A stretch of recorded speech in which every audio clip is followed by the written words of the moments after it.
Bonsoir à tous. François Hollande a donc créé la surprise. Il a dit non au gaz de schiste, non à Fessenheim et il a annoncé un grand virage, une grande transition énergétique. Mais à l'heure de la crise, la France a-t-elle les moyens de tourner le dos à ses richesses naturelles? Eh bien, ce sera le thème de ce 199e numéro de Complément d'enquête.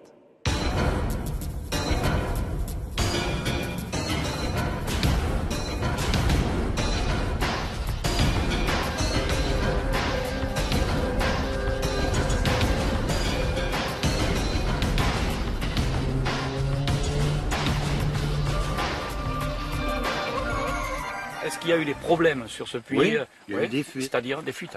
Oui, des fuites par les vents, c'est normal. À un moment donné, il y avait de l'eau tout autour et il y avait des bulbes. D'accord. Les compagnies pétrolières nous ont affirmé à nous, comme quoi ils maîtrisaient la technique et qu'il y avait zéro risque. Ils ont dit ça au Colorado, ils ont dit ça au Québec. Ils mentent, là. Ils ne contrôlent pas cette technique-là. Voilà, ce que vous venez d'entendre, c'est donc un élu français qui est concerné par le gaz de schiste et qui est allé jusqu'au Canada pour essayer de comprendre si cette technique était ou non dangereuse. Des élus comme ça, il y en a de plus en plus qui n'acceptent plus qu'on fasse n'importe quoi sur leur territoire. Nous avons suivi leur combat. Nous sommes aussi allés en Pologne pour essayer de comprendre pourquoi les Polonais disaient oui au gaz de schiste quand nous disons non. Et puis nous irons en Guyane. Savez-vous qu'en Guyane, on a découvert il y a environ un an un gisement pétrolier incroyable, prometteur. On sera peut-être demain producteur et exportateur de pétrole. Alors pour parler de tout ça, de ces énergies fossiles, de cette transition énergétique que nous annonce François Hollande, nous sommes venus ici dans ce musée du Conservatoire national des arts et métiers. C'est ici que se trouve bien sûr le pendule de Foucault, mais c'est aussi ici qu'on célèbre la technique, l'inventivité humaine, la créativité, la science. Nous recevrons ici Claude Allègre, bien connu, Nathalie Kosciusko-Morizet, qui est donc l'ancienne ministre de l'Environnement, et puis Eva Joly, l'ex-candidate des Verts à la présidentielle. Commençons donc par ce reportage sur ces élus qui s'inquiètent de ce qu'on prépare et de ce qu'on veut leur faire accepter. Lucie Boudot, Jean-François Monnier et Michael Bozo les ont suivis.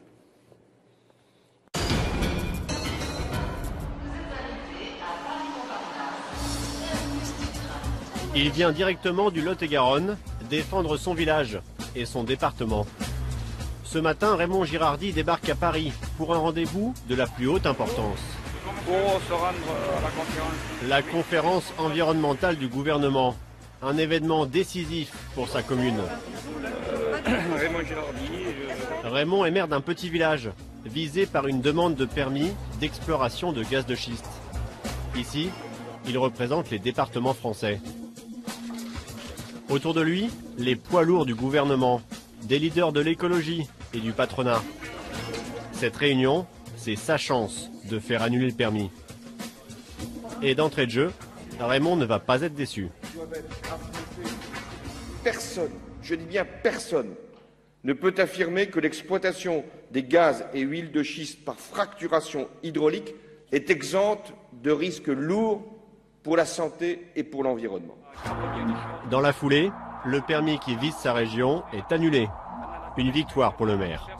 Le combat n'est pas terminé, mais quand même c'est une bouffée d'oxygène extraordinaire, la position que vient annoncer le président de la République aujourd'hui. Au même moment, dans l'Aveyron, un autre maire en guerre contre le charbon. Jacques Maisonnable se bat contre un projet de mine à ciel ouvert dans sa forêt. Depuis 9 ans, une société britannique rêve de rouvrir cette exploitation fermée dans les années 50. Pendant des dizaines d'années, le pays a vécu du charbon. Mais aujourd'hui, l'élu ne veut plus en entendre parler. Il mobilise toute la région, même les touristes de passage. Gigantesque chantier de travaux publics là, en bordure des villages, puisque les concessions sont immédiatement à proximité des villages. Et la durée de l'exploitation serait de quel ordre? 7-8 ans. 7-8 ans. On nous promet le charbon propre, mais c'est une plaisanterie ça. Le combat de Jacques, c'est celui de tout un village. Les habitants de Bertelaine ont rallié la cause du maire et bloquent le projet. Moi, je refuse totalement. Nous, on a les terres pour nourrir les bêtes, pas pour faire une mine. Hein. Même malgré les dédommagements. Non, moi ça m'intéresse pas. Moi. Vous voulez-vous que j'aille après moi? Raymond Girardi, Jacques Maisonnable, deux élus ruraux qui se battent pour protéger leur territoire. Qui sont ces maires qui refusent qu'on fouille leur terrain à la recherche de charbon ou de gaz de schiste? Pourquoi sont-ils de plus en plus nombreux à refuser ce qu'on appelait autrefois le progrès? Comment s'opposent-ils aux industriels qui convoitent leur sous-sol?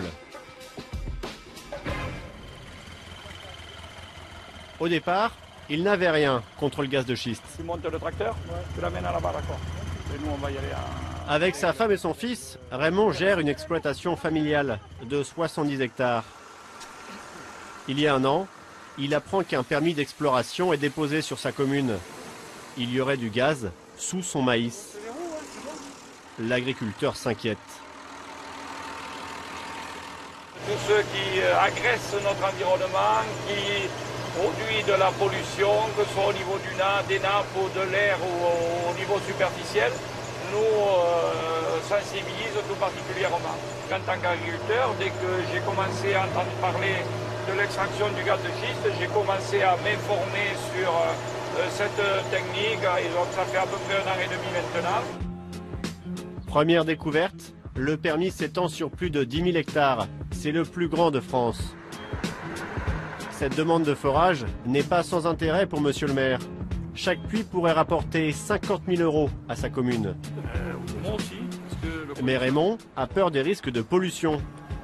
Alors, avec les autres élus du département, il va se lancer dans une véritable enquête pour savoir s'il y a danger ou pas. Ça, c'était celle de mai. Ensuite, il y a eu celle de juin. Et cela commence par des auditions. Pendant 6 mois, l'équipe de Raymond convoque et entend une quinzaine d'experts scientifiques, surtout des chimistes et des géologues. Ils font venir les pétroliers qui veulent exploiter leur sous-sol. Et bien sûr, la société BNK Petroleum leur donne toutes les garanties. Ils ont essayé de nous faire la démonstration qu'effectivement la technique qui permet de faire des forages et l'extraction du gaz de schiste est une technique sans danger et donc par conséquent aujourd'hui ils en maîtrisent tous les aspects, que ce soit au niveau de la santé, des pertes dans la nature du gaz ou des produits utilisés. Un discours rassurant, mais après des heures de débat et d'exposés techniques, Raymond et les autres élus ont encore des doutes. Ils décident donc de poursuivre leur enquête.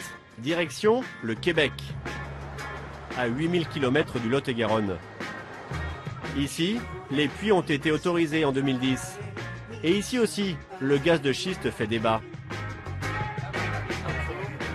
Au total, une vingtaine de Français a fait le voyage. Dans les faubourgs de Montréal, ils rencontrent ceux qui leur serviront de guides. Des militants québécois anti-schistes. On veut absolument pas vous perdre aujourd'hui. Vous respectez votre véhicule. Le conducteur, vous vous référez toujours à lui. Vous n'avez pas 5 ans, là, mais on veut vous accompagner, puis bien vous accompagner, d'accord? Un voyage strictement encadré. Mais les élus du Lot-et-Garonne ne comptent pas se laisser influencer. Ici, ils sont en mission pour le Conseil général. Ce matin, on va bien voir des forages. On va dans le concret. Là. On va dans le dur. On va dans le dur, oui. Ok. On est motivé pour avoir tous les éléments de bon sens des gens de terrain pour nous faire notre intime conviction, n'est-ce pas Michel?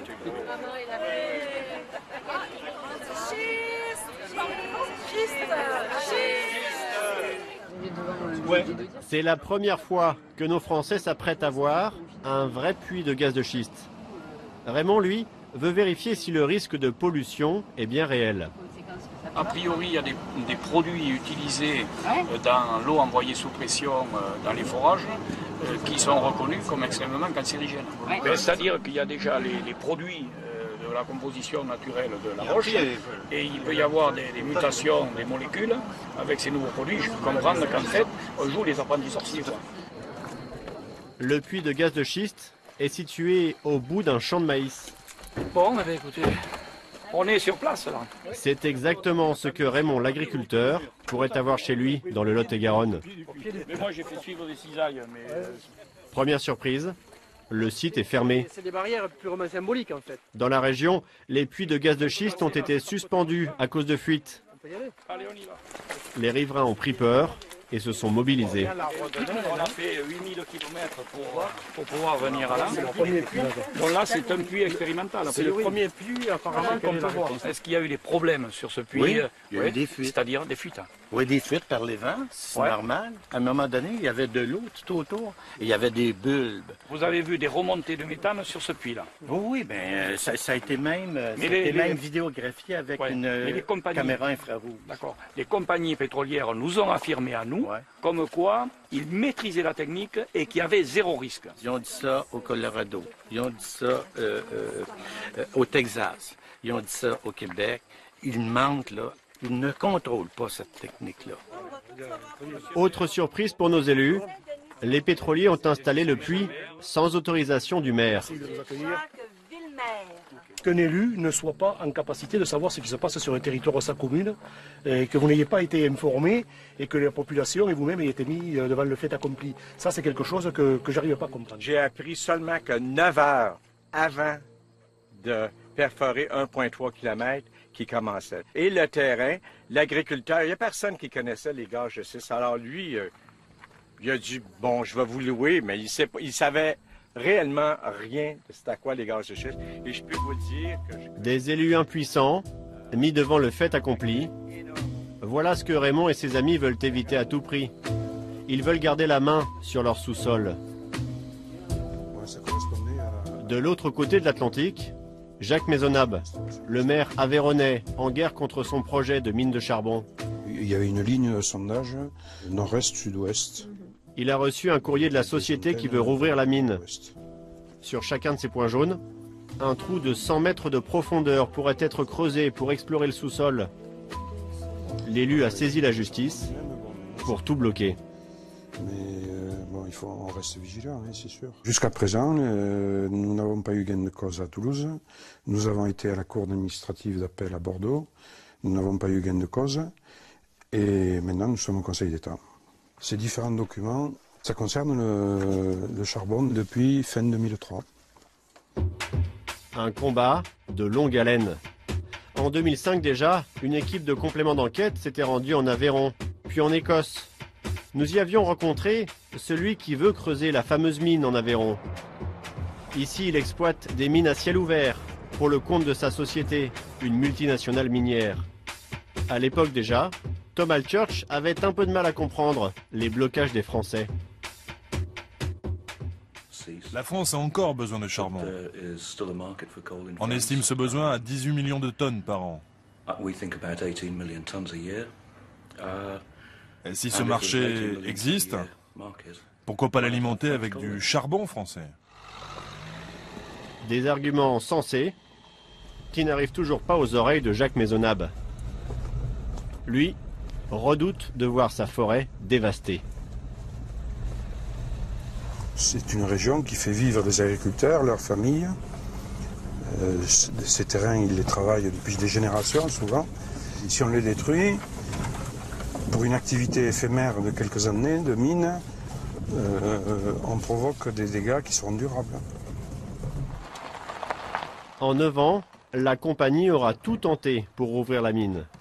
Les habitants du village ont tous reçu la visite d'un émissaire. À ces deux éleveurs, par exemple, on a proposé de l'argent pour effectuer des sondages. Sous les conseils du maire, personne n'a jamais craqué. Il suffisait qu'il y en ait un qui cède ou qui vende un morceau de terrain pour qu'il réalise des sondages. Et c'était après le doigt dans l'engrenage? Oui, c'était la machine administrative, le dossier qui était lancé et on ne sait pas où ça peut mener. Parce que quand on voit les anciennes mines, que ça a mis 50 ans ou 60 ans plus pour dire de se remettre, que de se baser un peu, question mine sur la commune de Bertholène, ça commence à suffire. Hein. On a déjà donné. Ouais. Tant que les Aveyronnais feront bloc, ils sont certains de sauver leur pâturage.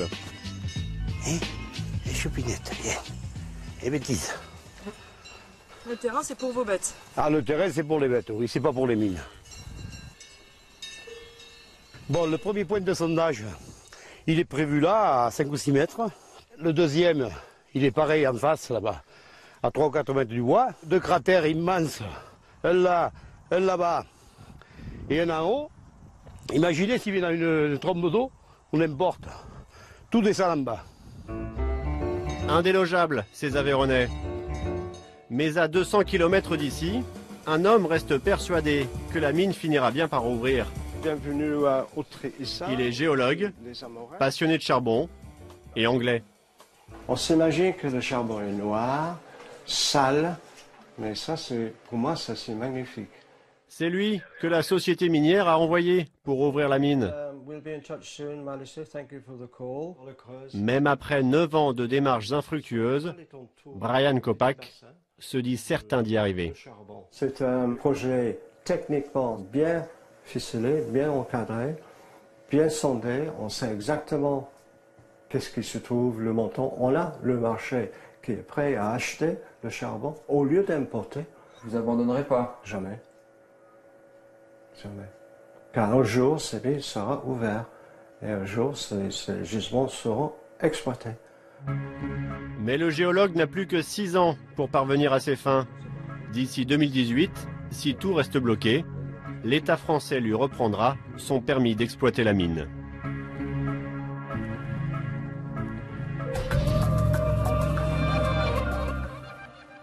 Voilà pour ce reportage de Lucie Boudot et Michael Bozo. Et on est ici avec vous, Claude Allègre, dans ce conservatoire des arts et métiers, ce musée des arts et métiers. Vous êtes géologue, on le sait, vous êtes ancien ministre de l'Éducation nationale, mais aussi de la recherche et de la technologie. Et si on s'est installé ici, c'est parce que c'est l'emblème un petit peu de toute cette évolution des sciences, des techniques. On a là à côté de nous, par exemple, un four solaire de 1880. Donc ça fait un moment quand même qu'on bosse sur le soleil et son énergie. Et c'est un musée qui doit être visité. Voilà, pour voir un petit peu ce qu'on sait faire et l'ingéniosité humaine. Mais quand même, sur cette histoire du gaz de schiste, là, quand François Hollande a dit « Niet, il n'y en aura pas », vous avez dit quoi? J'ai perdu, je suis le dindon de la farce, c'est un grand échec, c'est quoi? Non, pas du tout. C'est une erreur, peut-être? Non, pas du tout. Moi, je ne suis pas pour donner les permis dans l'état actuel des choses. Et quand je vois ce que vous venez de montrer dans votre reportage, je me sens très proche des deux maires. Je pense qu'on ne peut pas continuer en France à considérer que le sous-sol est la propriété de l'État, qu'on peut faire n'importe quoi, qu'on peut exproprier des gens, qu'on peut exploiter sans qu'ils en aient un avantage. Moi, je pense qu'il faut changer le code minier, il faut que le propriétaire du sol, non pas seulement... Et son mot à dire et de l'intérêt dans l'histoire. Absolument. Bon. Qu'est-ce qui fait qu'on a peur? On va revoir des images en parlant du fameux film Gazland, là, qui faisait très peur à tout le monde parce qu'on se dit, en fait, c'est pas maîtrisé, on finit par avoir du gaz qui arrive directement au robinet et ça fait peur à tout le monde. Est-ce que cette technique, oui ou non, elle est complètement maîtrisée ou est-ce que quand même il y a de quoi s'inquiéter comme le voient les maires en allant au Canada où on leur dit quand même il y a des fuites de gaz? Non, il peut y avoir des fuites de gaz si c'est pas bien fait. Je reviens aux règles. Ce que vous avez vu dans cette image, d'ailleurs on n'en montre qu'une, je vous fais remarquer, s'il y en avait tant, on montrerait des tas d'exemples et on montre toujours le même. Bon, c'est un peu la même chose qu'au début des trains. Les machines à vapeur explosaient. On n'a pas arrêté pour autant. Les aviateurs, ils tombaient. Donc, au début de l'exploitation de gaz de schiste, c'est vrai qu'il y a eu des fuites sur le... Aujourd'hui, il y a des règles extrêmement strictes. Les opérateurs aux États-Unis doivent démontrer qu'il n'y a pas de fuite. Et cette règle, elle n'existe pas en France. Ils doivent démontrer où ils prennent l'eau, où ils la rejettent. Ils doivent démontrer qu'il n'y a pas de fuite de gaz quand on le sort. Je pense que il suffit d'imposer ça en France pour qu'à votre avis, ça soit exploitable le gaz de schiste. Pourtant, quand même, on a une opinion publique qui n'est peut-être plus prête à supporter toutes les améliorations techniques, à faire confiance au progrès, comme vous dites, et à sacrifier leur environnement. Oui, mais alors, ça c'est un autre sujet. Si on fait plus confiance au progrès, on ne va pas tenir le discours qu'on veut relancer l'industrie française. On ne le relancera pas avec des roues de brouette. L'industrie française, si on veut la relancer, c'est toujours le progrès. Et donc, si on se prive du nucléaire, du gaz de schiste, des OGM, des nanotechnologies et des cellules souches, c'est fini, on devient un pays sous-développé. L'heure est un peu à ça, à cette crainte. L'heure est un peu à ça, à cette crainte vis-à-vis de toutes ces techniques-là. En Europe, le reste du monde s'en moque. En un mot, sur cette fameuse transition énergétique que nous annonce François Hollande, on se demande s'il n'a pas effectivement annoncé un grand virage dans cette conférence environnementale en disant non au gaz de schiste, le début du non au nucléaire, etc. Vous la voyez comment, l'énergie de demain, ou cette transition-là? Ça veut dire qu'on sera sur le solaire, sur l'éolien, sur la géothermie, sur toutes ces choses-là, et plus du tout sur ces énergies fossiles qui nous ont fait vivre jusqu'à présent? C'est la fin du fossile? Non, je pense que les énergies fossiles vont durer pendant plusieurs siècles encore. Mais on va aller vers le mix énergétique. Moi, je n'aime pas le mot transition énergétique, mais mix énergétique. C'est-à-dire que dans un pays, on va utiliser beaucoup de géothermie parce que c'est un pays volcanique. Dans un autre, on en utilisera peu. On va se servir des atouts comme ça on va se servir de chacun des des pays, absolument. de chacun des lieux. Les uns, par exemple, prenons l'exemple du nucléaire, si vous me permettez. Moi, j'ai toujours dit que j'étais pas partisan du nucléaire en Italie et en Grèce, parce que c'est des pays à gros potentiel de tremblement de terre, et donc c'est dangereux. Et je comprends, quand on parle, le Japon veut sortir du nucléaire, moi je le comprends. Ça n'a rien à voir avec la France, la Grande-Bretagne ou l'Allemagne. Vous dites qu'il faut être moins dogmatique. Il faut s'adapter voilà. Et savoir tirer parti de ce que nous donne la nature. C'est le mix énergétique. Et deuxièmement, avec l'objectif aujourd'hui, c'est quand même le développement et c'est quand même notre problème numéro un, c'est le problème du chômage. Si en exploitant les gaz de schiste, s'il y a des gaz de schiste en France, c'est pas impossible. Si on a pris toutes les précautions d'exploitation et si on est prêt à créer 100 000 ou 200 000 emplois, on va pas s'en priver. Pourquoi dire non? Merci beaucoup. Merci Claude Allègre. Et donc, on va continuer justement sur ce gaz de schiste avec ce qui se passe en Pologne. Parce que nous, qui disposons en France des premières réserves de gaz de schiste en Europe, peut-être avec la Pologne, nous disons non quand la Pologne dit oui. Donc Jean-Carl Lambert, Raphaël Durossel et Slavek Kuchalski, polonais, sont donc allés voir en Pologne pourquoi là-bas on disait oui quand nous on dit non.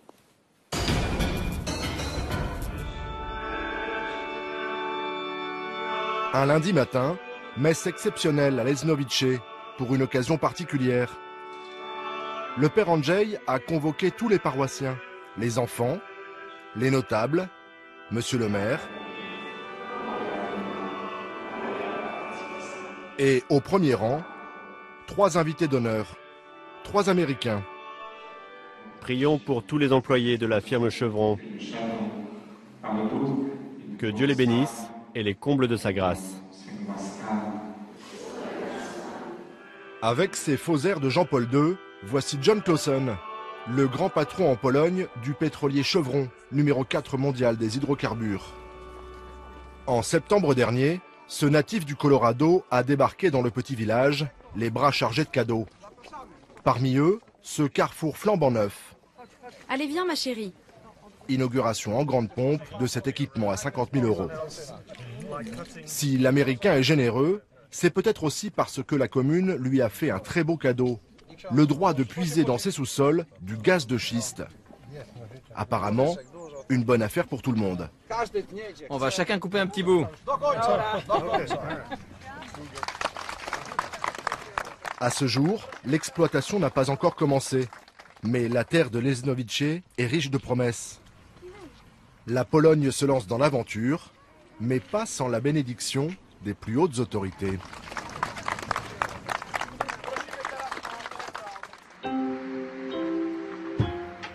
Du gaz, il y en aurait aux 4 coins du pays, à commencer par Gdansk, en Poméranie. Depuis les années 80, la ville de Lech Walesa a bien changé. Plus que l'industrie lourde et les chantiers navals, aujourd'hui c'est le sous-sol qui attire les investisseurs. Dans cette région se trouverait le plus gros gisement d'Europe. Sur les 19 compagnies déjà à pied d'œuvre, une seule a accepté de nous accueillir. La compagnie polonaise Nafta Piła. Ici, comme partout ailleurs en Pologne, on est encore en phase de prospection. Le site de Lubocino a ouvert il y a seulement 3 semaines. Maciej Silarski est chef d'exploitation de la plateforme. Le jeune ingénieur nous emmène dans le Saint des Saints, la table de forage. Il nous présente fièrement l'entrée du puits et la foreuse en action. C'est la Rolls des foreuses. silencieuse, sécurisée. C'est vraiment le top.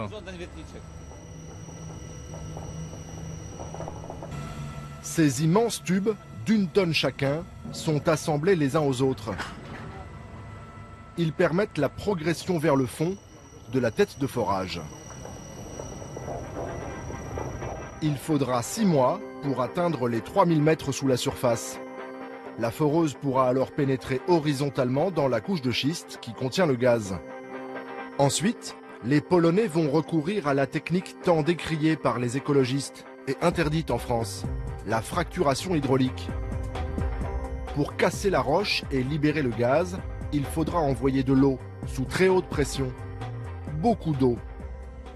En surface, un énorme bassin d'environ 1 hectare est déjà prévu. Ici, dans cette espèce de piscine, on peut stocker de l'eau pour la fracturation. On a une triple isolation pour qu'il n'y ait pas de fuite. Les fuites, voilà ce que redoutent les écologistes. Car pour fracturer la roche, l'eau sous pression contient des additifs chimiques. Leur liste est tenue secrète. Mais Matsei nous l'assure, il n'y a aucun risque de pollution. La preuve avec ces bouts de forage analysés régulièrement dans leur propre laboratoire. Ici, on étudie la composition de l'eau et de la terre qui remontent du forage. Et en ce moment, vous vous servez de produits chimiques ici? Vous savez ce qu'on ajoute? Vous pouvez le dire. On ajoute un produit, un additif qui en fait facilite le mouvement de la tête de forage. Et c'est pas un produit chimique? Non, à ce stade, pas de produits chimiques. Ce sont des féculents, de l'amidon. Oui, des féculents, comme de la pomme de terre. Des produits pour l'instant naturels et des contrôles réguliers. Matsei est catégorique. Même avec la fracturation hydraulique, l'exploitation ne présentera aucun danger. Nous, on garantit qu'à chaque étape, on surveille tout ce qui se déroule. Donc les inquiétudes n'ont pas lieu d'être. Et tout ça se passe à une telle profondeur qu'il n'y a aucun risque. Une technologie maîtrisée? Du gaz à profusion? Où est le problème? Pour certains Polonais, le problème, c'est que tout ça est faux. Marek Krida s'oppose à l'exploitation du gaz de schiste depuis 2 ans. Inlassablement, cet écolo parcourt le pays et entend bien devenir le cauchemar des pétroliers. Aujourd'hui, il est à Michewo, au nord de Gdansk. Il est venu surveiller l'avancement des travaux d'une compagnie canadienne.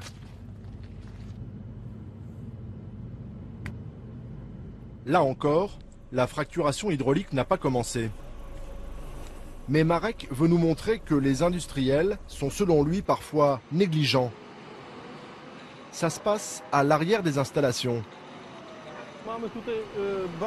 Là, vous voyez, vous avez des produits chimiques très puissants qui sont à ciel ouvert, sans aucune protection. À n'importe quel moment, ils peuvent se mélanger à l'eau de pluie qui ruisselle avant de finir dans une station d'épuration. Et cette eau sera forcément très chargée en produits chimiques. Dans ces fûts bleus, du polyéthéramine, un puissant corrosif utilisé pour nettoyer les puits de forage. Sur le site, une quinzaine de fûts comme cela, entreposés sans grande précaution. Avec la pluie qui tombe, le sol est complètement détrempé et Marek s'inquiète. Il a peur des éventuelles infiltrations. Mais pourquoi est-ce qu'on patauge ici? Vous avez des fuites? C'est le liquide de forage qui fuit?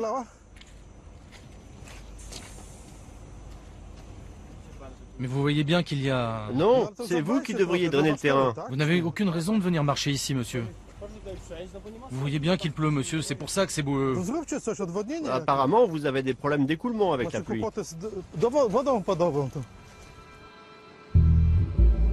Marek se sent parfois un peu seul à mener ce combat.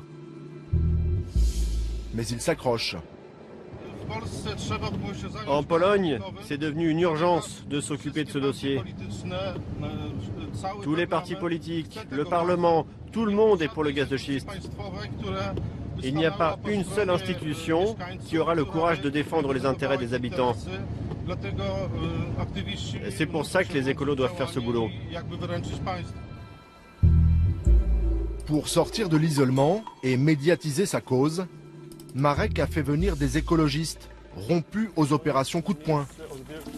Parmi eux, un certain José Bové.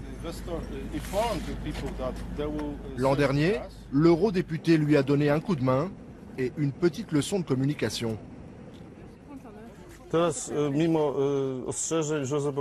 vous voyez, il y a les vigiles qui essayent d'empêcher José Bové d'entrer sur le site. Ils essayent de nous refouler, mais ils n'y arrivent pas. José, il ne se laisse pas faire. L'image a eu son petit succès à la télé et surtout sur Internet. Un Français au secours des écolos polonais. Opération réussie. Il faut dire qu'en Pologne, lorsqu'il est question d'écologie, l'aide vient surtout de l'extérieur. Démonstration à Varsovie au ministère de l'Environnement. Voici Piotr Wozniak, secrétaire d'État chargé tout spécialement du gaz de schiste. Petit détail, il a travaillé dans les mines pendant 20 ans. Alors étonnamment, avant de se soucier d'environnement, il pense d'abord aux intérêts économiques du pays. Les compagnies pétrolières ne font rien au hasard, vous savez. Leurs actionnaires les poussent à investir là où il y a le plus d'argent à gagner. Le gaz de schiste, ça va faire comme pour le téléphone portable. Au début, c'est cher et c'est réservé aux riches. Et puis très vite, ça devient accessible et tout le monde en veut. Le gouvernement rêve d'un pays riche et puissant. Une sorte de petit Koweït, idéalement placé au centre de l'Europe. De quoi en finir avec un bilan énergétique désastreux. De quoi tourner le dos à des décennies de charbon. Car à ce jour, le pays en produit encore d'énormes quantités, utilisées pour fabriquer de l'électricité dans des centrales thermiques très polluantes. Dans ces conditions, difficile de résister au charme d'une énergie dont on ne voit aujourd'hui que les avantages.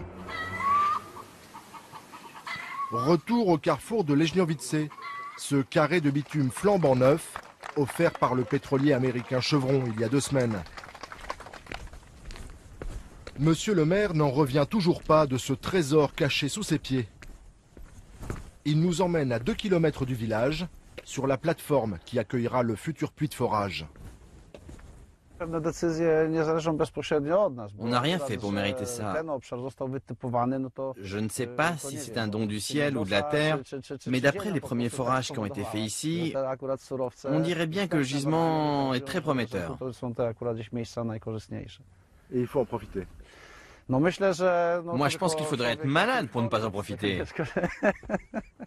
Vous n'avez pas peur de salir votre terre avec cette exploitation? Les craintes des écologistes, elles vous concernent, elles vous touchent ou pas? N'importe quel investissement comporte une part de risque, mais cette technique d'extraction a fait ses preuves. C'est pas expérimental, ça fait 60 ans qu'on la connaît. Avec 15% de chômage et des jeunes qui partent chercher du travail en ville, la perspective de l'argent du gaz a mis tout le monde d'accord. Le maire n'a eu aucun mal à convaincre ses administrés. Et les inquiétudes sur l'environnement, ce sera pour plus tard. Les écologistes, ils se mêlent de tout. Dès qu'il y a une grenouille, un petit scarabée, un ver de terre, hop, ils sont capables de bloquer un projet d'autoroute. Tout ça parce que la grenouille ne peut plus passer. Alors en attendant, il y a des morts sur les vieilles routes en mauvais état. Il faut arrêter ce délire. C'est bien de penser aux grenouilles, mais l'homme est peut-être un peu plus important. En tout cas, nous, on est impatients de les voir débarquer, les pétroliers.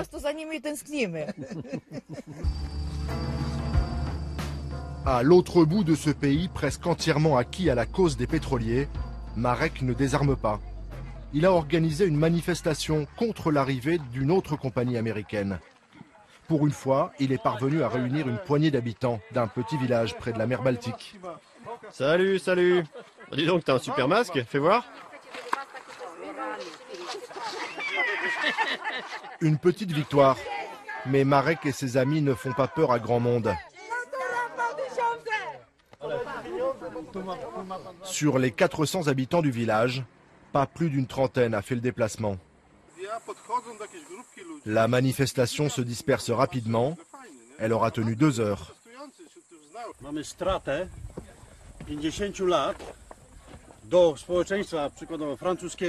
a 50 ans de retard par rapport aux Français et aux Anglais. Les communistes nous ont étouffés. Le droit d'association n'existait pas. Et ce retard, on le paie aujourd'hui. Les Polonais ne savent pas s'unir pour faire avancer une cause commune. Et en plus, personne ne parle de nous dans la presse. Regardez, aucun journaliste local n'est venu. Marek et ses amis ne sont pas au bout de leur peine. Selon les prévisions de l'État polonais, 1 millier de forages devraient voir le jour d'ici 2020.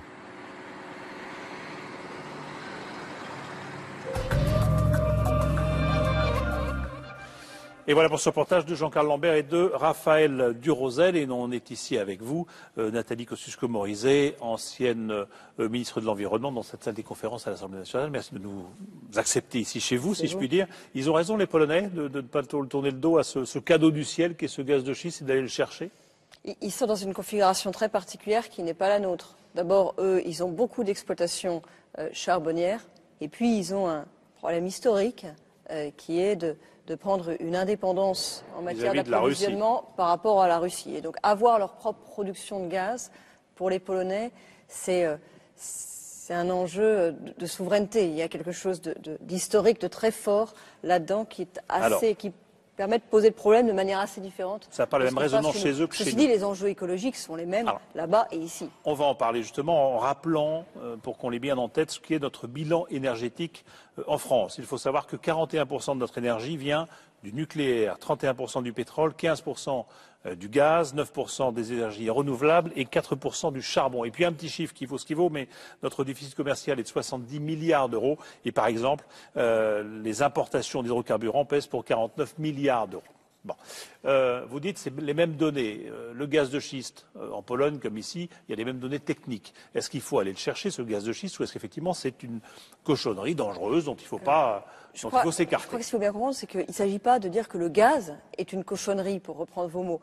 C'est exactement le même gaz, la même molécule que celle qui arrive par bateau dans les ports pour être utilisée dans votre maison, dans le réseau. De fracturation hydraulique le produit est exactement le même. Il faut comprendre que le produit est exactement le même. Le problème, c'est comment est-ce que vous allez le chercher. Et aujourd'hui, la technique qui est disponible, qui est celle de la fracturation hydraulique, pose des vrais problèmes environnementaux. On en parlait à l'instant avec Claude Allais qui nous dit, attendez, aux États-Unis, il y a des milliers de gisements de ce type-là qui sont exploités. Au début, il y a eu quelques dérapages, mais maintenant, ça fonctionne. La technique, on la contrôle. Il faut simplement la réglementer, dit-il. Et être exigeant vis-à-vis des compagnies. Les nappes phréatiques polluées et les paysages dévastés, ils existent et ils existent aujourd'hui. C'est une réalité. C'est pas par hasard que dans tous les pays dans lesquels il y a de l'exploration et l'exploitation de gaz de schiste, il y a des mouvements qui prennent de l'ampleur d'ailleurs en ce moment sur la lutte contre le gaz de schiste. François Hollande vous a écouté, si je puis dire. En tout cas, il est sur la même ligne. Il applique la loi que nous avions votée. Il va un peu plus loin, puisqu'il dit que l'urgence, c'est d'engager autre chose, qui est la reconversion énergétique. Mais l'urgence, ce serait donner de la transition énergétique. Ce serait donner de la visibilité à toutes les industries qui sont engagées dans les nouvelles technologies de l'énergie. Ce qui aujourd'hui n'est pas tellement le cas. Il y a des industriels, par exemple dans le milieu de l'hydrolienne. L'hydrolienne, vous savez, c'est des turbines en fait sous l'eau qui attendent qu'un appel d'offres soit lancé. Pour le moment, aucune décision n'a été prise. Ce sont des entreprises françaises, des éoliennes offshore, CNS, Alstom. C'est autre chose, l'hydrolienne. C'est sous l'eau. C'est sous l'eau. Les gens, compte tenu de ce qui se passe aujourd'hui, de la crise, du chômage, des difficultés annoncées, etc., se disent, bon, on a peut-être du gaz sous nos pieds, on verra tout à l'heure, on a du pétrole là-bas en Guyane, est-ce qu'il n'est pas urgent d'aller se servir de ça? Parce que là aussi, c'est créateur d'emplois de façon immédiate, ça nous apporte de la richesse de façon immédiate, allons le chercher. Pourquoi s'en détourner? D'abord, qu'il faille se préoccuper en ce moment des conditions de production d'énergie, et notamment dans leur dimension économique en cette période de crise, c'est bien clair. Concernant le gaz de schiste, pour moi, exploiter aujourd'hui avec cette technologie-là, qui a montré dans d'autres pays qu'elle n'était pas totalement sûre, c'est avoir un gain rapide, en quelque sorte, et pour un gain rapide, prendre des risques pour la suite, prendre des risques pour l'avenir. Un risque de pollution d'une nappe phréatique. Le jeu n'en vaut pas la chandelle, c'est trop dangereux. Quand une nappe phréatique est polluée, elle est polluée pour longtemps. Peut-être que dans 10 ans, il y aura des technologies, ou dans 15 ans, des technologies d'exploitation de ces gaz qui seront propres et qui seront sûrs. Et à ce moment-là, moi je dirais, mais tant mieux. Prudence. Merci beaucoup. Un mot sur le pétrole, est-ce qu'on va aller maintenant en Guyane? Parce que là-bas, on a découvert il y a un an que peut-être on avait un gisement formidable, mais très profondément enfoui de pétrole. Là, pour des raisons écologiques et parce qu'on n'est pas sûr où il peut y avoir des dangers, on y va, on n'y va pas? On va le chercher, on va pas le chercher, ce pétrole? Il ne faut pas y aller avant d'avoir pris toutes les garanties sur un forage extrêmement profond comme celui-là. Or, nous n'avons pas cette pratique en France. L'administration n'a pas cette pratique. Le forage extrêmement profond, ce n'est pas quelque chose qu'on a eu l'habitude de pratiquer et qu'on a réglementé. Et donc, il y a un travail de fond à faire, notamment après ce qui s'était passé dans le golfe du Mexique il y a quelque temps, un travail de fond à faire pour s'assurer qu'il n'y a pas de risque environnemental. Donc, il y a vraiment des conditions à regarder de très près avant d'avancer et de se lancer. Ça nécessite une réforme du code minier qui est un des codes les plus antiques de tout notre droit. Ce que voulait faire Nicole Bricq, la ministre de l'Environnement. Et ce qui avait été lancé précédemment, c'est un travail de fond. Non, elle n'en a pas eu le temps. Et ça n'est pas le moindre des paradoxes que de voir aujourd'hui un gouvernement se réclamer écologiste, parce qu'il le dit, il y a eu un discours du président de la République comme ça, alors que son premier geste en matière d'écologie a été de faire partir la ministre de l'écologie sur l'injonction d'un lobby pétrolier. On va revenir sur tout ça. Merci beaucoup de nous avoir accordé cette interview. On va aller donc en Guyane avec Olivier Sibyl, Jean-Marc Nouknouk et Frédéric Fournier pour voir comment là-bas, on espère beaucoup de ces gisements-là, même s'il y a éventuellement des risques pour la Guyane et la mangrove.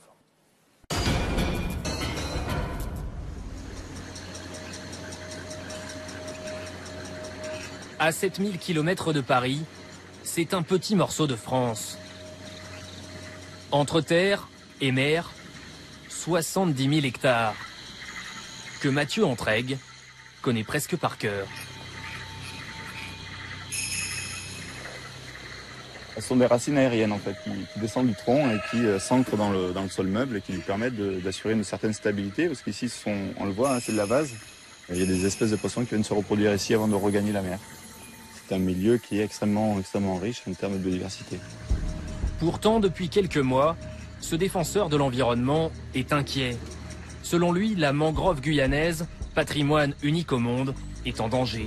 Les poissons gros yeux, qu'on appelle, qui ont la particularité de pouvoir voir au-dessus de l'eau et en dessous, donc ils sont difficiles à attraper pour les prédateurs. Depuis un an, depuis qu'on cherche du pétrole en Guyane, Mathieu redoute une éventuelle marée noire. Vous avez vu la difficulté déjà pour venir ici. Si on imagine qu'il y a du pétrole dans ce type de milieu-là, c'est impossible à dépolluer. Pour lui, le danger vient du large, à 150 km et 6000 mètres de profondeur. Eureka, on a trouvé du pétrole en France. La France, pays de l'or noir, un vieux rêve. La Guyane française sera-t-elle le futur Eldorado des pétroliers? Du pétrole, le long des côtes françaises. Peut-être 3 milliards de barils. De quoi assurer notre consommation pendant des années. C'est une découverte qualifiée d'historique, annonce faite par les groupes pétroliers Total et Shell. Ces forages, si prometteurs, sont-ils sans risque pour l'environnement? Une gigantesque marée noire, comme celle du golfe du Mexique en 2010, peut-elle se reproduire? Cette nouvelle ruée vers l'or noir est-elle vraiment une chance pour la France?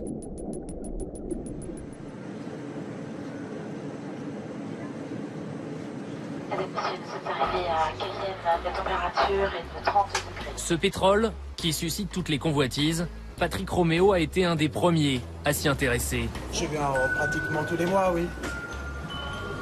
Beaucoup de partenaires à rencontrer, et puis il faut assurer la supervision de nos activités aussi. Après 30 ans de carrière et presque autant de tours du monde, le président de Shell France n'aurait jamais pensé venir un jour chercher du pétrole en Guyane.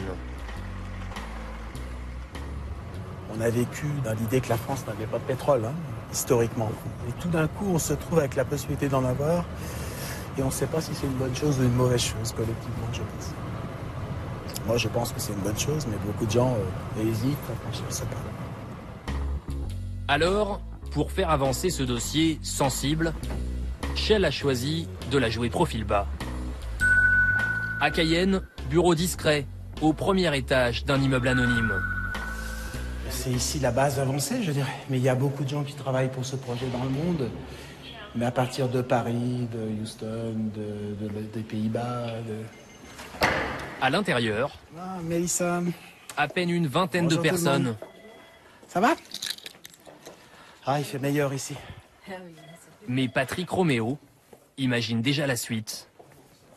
Si un jour on rentre dans une dynamique de mise en exploitation d'un champ, là vous aurez un établissement quasi industriel, je veux dire une usine au large, une grosse activité portuaire et des locaux administratifs probablement beaucoup plus importants. Alors, pour l'instant, voilà, si Shell n'en est qu'au forage test. 2 ont été lancés en partenariat avec Total. Le permis de Guyane, c'est ce qui est délimité par le violet ici. C'est une zone importante qui doit faire 24 000 km². Hein.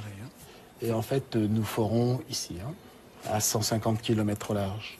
On est un peu dans l'équivalent du premier puits de la mer du Nord ou du golfe du Mexique il y a, je sais pas, 30-50 ans. Même si les opérations viennent seulement de commencer, dans la région, elles suscitent déjà beaucoup de questions. Alors, pour Patrick Roméo, tout est bon pour bichonner les élus locaux et surtout les rassurer. Voilà, je pense que là vous êtes bien équipés. Ce matin, ils ont droit à un petit tour d'hélicoptère. Destination, la haute mer.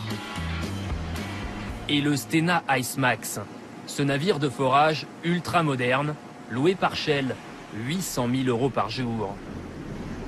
220 mètres de long, la taille d'un porte-avions. Et à bord, 160 experts recrutés dans le monde entier.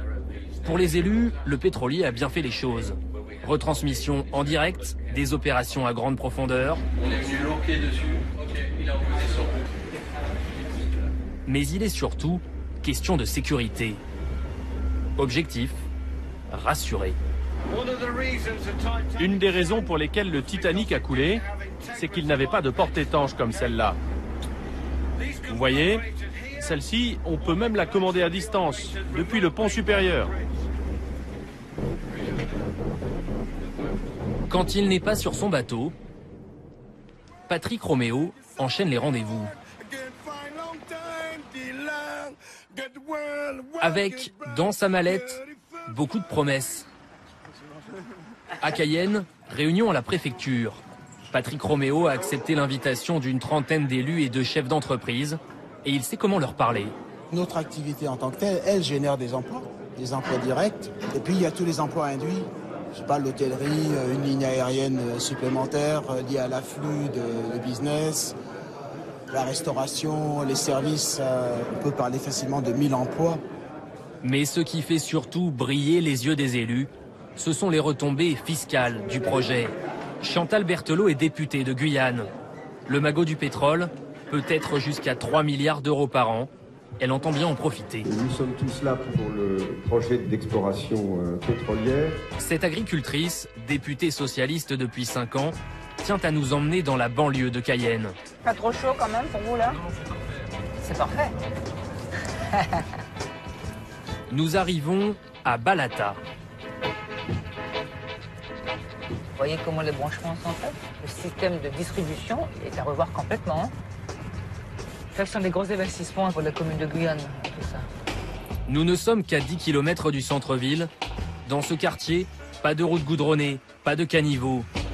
Ici, une famille sur 4 vit sous le seuil de pauvreté. Monsieur, ça va bien? Ou bien? Ça va? Bon.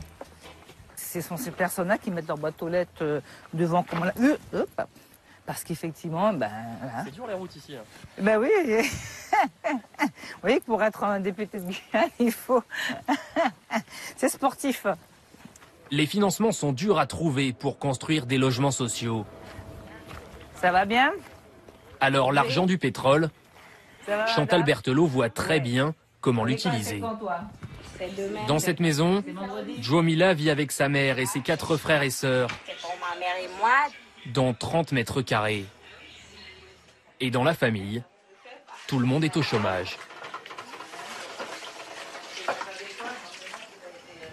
C'est mieux d'avoir des pétroles en Guyane. Et vous pensez que ça va apporter de l'argent, la richesse? Ben oui, ça apporte de l'argent et la richesse et le travail aussi. De l'argent, l'espoir d'un travail, de quoi reléguer les questions d'environnement au second plan. Ce territoire a été abandonné par la puissance publique. Il faut mettre les conditions nécessaires pour que ces ressources soient exploitées dans des bonnes conditions environnementales et garantir des retombées économiques et financières pour ma population. Bien sûr qu'il faut prendre en compte l'environnement, bien sûr, mais cette réalité-là, elle est là aussi. Et comment on la prend en charge? Comment? Pétrole contre développement. Mais à quel prix? A-t-on vraiment les moyens de savoir ce qui se joue au large des côtes guyanaises? Cette inquiétude, Mathieu entend bien la partager avec un maximum de monde. C'est pour vous parler du projet pétrolier. Pas Bonjour madame. Il n'y a pas de pétrole en Guyane. Il n'y a pas de pétrole? Vous êtes opposé? Mais sur le marché de Cayenne ce matin, il a du mal à convaincre. Est-ce qu'il y a eu des réunions d'information à Mathury sur ce projet-là? Ah non, du tout. Quand les pouvoirs publics ont décidé de faire quelque chose, ils le font, c'est tout. Même s'ils font semblant de nous consulter, en réalité, ils ne sont pas faire ce qu'ils veulent, quoi. Vous n'avez pas peur des risques? Il y a des risques partout avec tout ce que vous faites. L'environnement, c'est très important. Hein. Mais si on fait attention, on devrait arriver à forer correctement. C'est une bonne chose, mais faire attention aux répercussions que ça peut avoir au niveau du poisson, au niveau des pêcheurs. Si un jour on a le marée noire, le beau marché poisson là qu'on a derrière le marché des légumes, ce sera fini. Alors, j'essaie d'en trouver une qui n'est pas signée. Ce que Mathieu et ses amis redoutent, c'est de vivre une catastrophe comme celle qu'a connue le golfe du Mexique en 2010. Sur un forage du groupe BP, semblable à ceux de Guyane, une des plus grandes marées noires de l'histoire. 11 morts, 800 millions de litres de pétrole déversés dans l'océan. Aux États-Unis, BP est poursuivi en justice et se prépare à payer très cher. Le pétrolier a déjà provisionné 30 milliards de dollars. Que se passerait-il si la même catastrophe survenait au large des côtes françaises? Difficile à dire. La loi reste extrêmement floue. Impossible de savoir si le principe pollueur-payeur s'appliquerait réellement. La situation n'est pas tenable. On ne peut pas imaginer à un moment donné, qu'on puisse autoriser les poids lourds en ville sans limitation de vitesse. C'est pas possible. Vous voyez, c'est un petit peu du même acabit, quoi. On a là un mastodonte industriel qui tourne complètement en roue libre à l'heure actuelle au niveau juridique. En cas de marée noire, qui serait tenu pour responsable?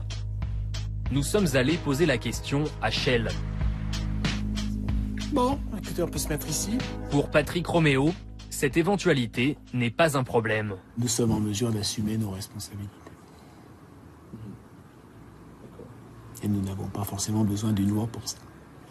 Ce que vous dites donc, c'est qu'il faut vous faire confiance, il faut vous croire sur parole, quoi. Alors j'ai toujours dit que nous payerions pour les dégâts que nous causons. Donc voilà, c'est aussi simple que ça. À 7000 km de là, quelqu'un n'a pas voulu se contenter de la parole des pétroliers. Le 13 juin dernier à Paris, à peine nommée ministre de l'écologie, Nicole Bricq décide d'en finir avec ce flou juridique et de clarifier la loi. Elle annonce la suspension des forages en Guyane. Une décision qui surprend tout le monde. Pour Shell, c'est une déclaration de guerre. Mobilisation générale. En première ligne, le syndicat des pétroliers et son président, Jean-Louis Chilansky. C'était en quelque sorte une rupture de contrat. Il y avait un contrat entre le gouvernement français et les opérateurs pétroliers, et d'un seul coup, un arrêt, une remise en cause de ce contrat. On a appelé les cabinets des ministres, les ministres concernés. Voilà ce qu'on a fait.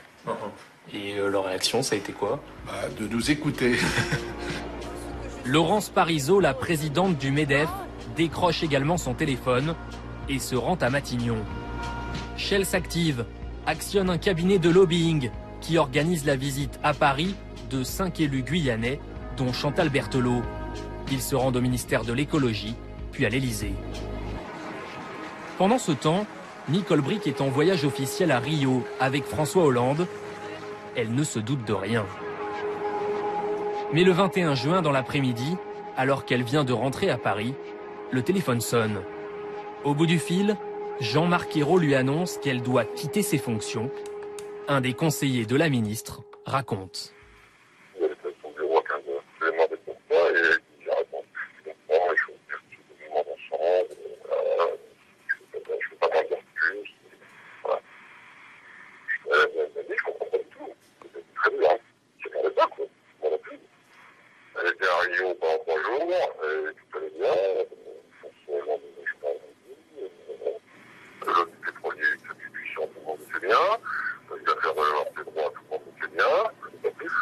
Dans la foulée, Nicole Bricq est nommée au ministère du Commerce extérieur, une mutation en forme de sanction. L'industrie pétrolière a-t-elle obtenu le départ de la ministre? Pour le député écologiste Noël Mamère, ça ne fait aucun doute. Oui, il y a eu des pressions. Et dans le bras de fer éventuel qui a pu se produire entre le gouvernement et le lobby pétrolier, c'est le lobby qui l'a emporté. Et le bras de fer, il n'a pas eu lieu parce que le lobby a emporté cette victoire haut la main. En moins d'une semaine, une compagnie pétrolière a donc obligé le gouvernement à faire demi-tour avec une étonnante facilité. Vous avez quand même appelé l'Élysée, Matignon? Bien, nous avons fait entendre notre voix, c'est tout. Mais en fait, il faut bien comprendre que l'arbitrage et la réaction de l'État a été rapide. Il n'y a pas eu besoin de convaincre. Il y a simplement eu besoin d'expliquer ce qui se passait et la raison l'a emporté très rapidement. Nicole Bricq n'a pas souhaité répondre à nos questions. Sa remplaçante au ministère de l'écologie, Delphine Batho, affirme que la réglementation sur les plateformes pétrolières sera bien réformée, mais pas avant le premier semestre 2013. En attendant, au large des côtes guyanaises, Shell a repris ses activités. 3 nouveaux forages sont prévus d'ici l'année prochaine.